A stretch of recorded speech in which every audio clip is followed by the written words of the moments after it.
बादशाह अकबर के दरबार के अधिकांश मंत्री बीरबल से जलते थे। उन्हें बीरबल की अकबर से निकटता फूटी आंख नहीं सुहाती थी। अकबर का बीरबल पर अति विश्वास तथा हर बात पर बीरबल की राय को सर्वोपरि रखना भी वे कारण थे जिसके कारण बीरबल दरबारियों की ईर्ष्या का पात्र था। दरबारी जानते थे कि बीरबल के रहते वे कभी बादशाह अकबर के प्रिय नहीं बन सकते। एक बार उन्होंने बीरबल को अपने रास्ते से हटाने की साजिश की। इस साजिश में उनका सहायक बना बादशाह अकबर का नाई।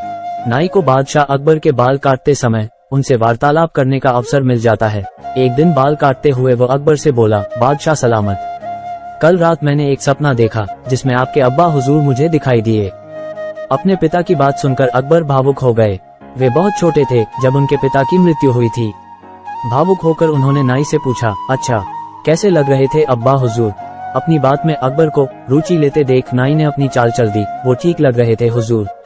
उन्होंने मुझसे कहा कि वे स्वर्ग में हैं और बहुत आराम से हैं। बस एक चीज की कमी उन्हें खलती है। वह क्या? अकबर की उत्सुकता बढ़ने लगी। हुजूर, वहाँ उनका मनोरंजन करने वाला कोई नहीं है, इसलिए वे खुश नहीं रहते। स्वर्ग से जब भी वे बीरबल को आपको लतीफे सुनाते हुए देखते हैं तो सोचते हैं कि काश बीरबल उनके पास होता। उन्होंने आपके लिए पैगाम भिजवाया है कि बीरबल को उनके पास स्वर्ग भिजवा दिया जाए। बीरबल अकबर को अति प्रिय थे, लेकिन अपने पिता की इच्छा पूरी करने के लिए उन्होंने निर्णय लिया कि वे बीरबल को अपने पिता के पास स्वर्ग भेज देंगे। अगले दिन उन्होंने बीरबल को अपना फरमान सुना दिया। बीरबल अकबर का फरमान सुनकर हैरान रह गया। पूछने पर अकबर ने नाई के स्वप्न की बात बीरबल को बता दी। बीरबल को समझते तनिक भी देर न लगी कि ये दरबारियों की उसके खिलाफ साजिश है और इस साजिश में नाई भी उनके साथ है। लेकिन अकबर के आदेश की अवहेलना करने का साहस उसमें नहीं था। वो स्वर्ग जाने को तैयार हो गया, लेकिन उसके पहले अपने परिवार के साथ समय व्यतीत करने के लिए उसने कुछ दिन का समय मांग लिया। घर पहुंचकर उसने सारी बात अपनी पत्नी को बताई, जिसे सुनकर वह चिंतित हो गई। लेकिन बीरबल इस विपत्ति से निकलने की एक योजना बना चुका था। योजनानुसार अपनी पत्नी के साथ मिलकर उसने अपने घर के आंगन में एक कब्र खोद ली। साथ ही उस कब्र के भीतर से अपने शयन कक्ष को जाती एक सुरंग भी निकाल ली। कुछ दिनों तक घर पर रहने के बाद बीरबल अकबर से मिला और बोला, जहां पनाह, अब मैं आपके पिता के पास स्वर्ग जाने को तैयार हूँ, किंतु आपसे मेरा निवेदन है कि मेरे परिवार की परंपरा अनुसार मुझे मेरे घर के आंगन में ही जिंदा दफना दिया जाए। अकबर बीरबल की बात मान गए और उसे उसके घर के आंगन में बनी कब्र में जिंदा दफन करवा दिया। योजनानुसार बीरबल कब्र से लगी सुरंग से होते हुए अपने घर आ गया।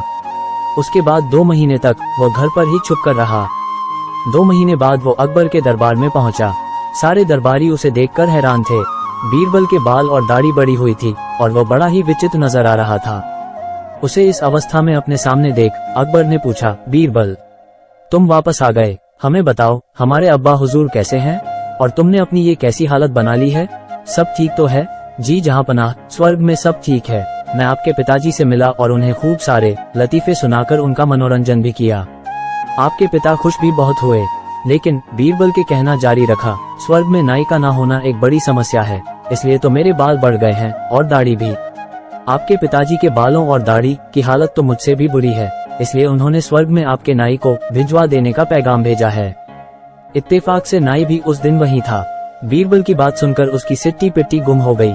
इधर अपने अब्बा हुजूर की ये इच्छा भी पूरी करने ले लिए अकबर ने नाई को जिंदा दफनाने का आदेश दे दिया।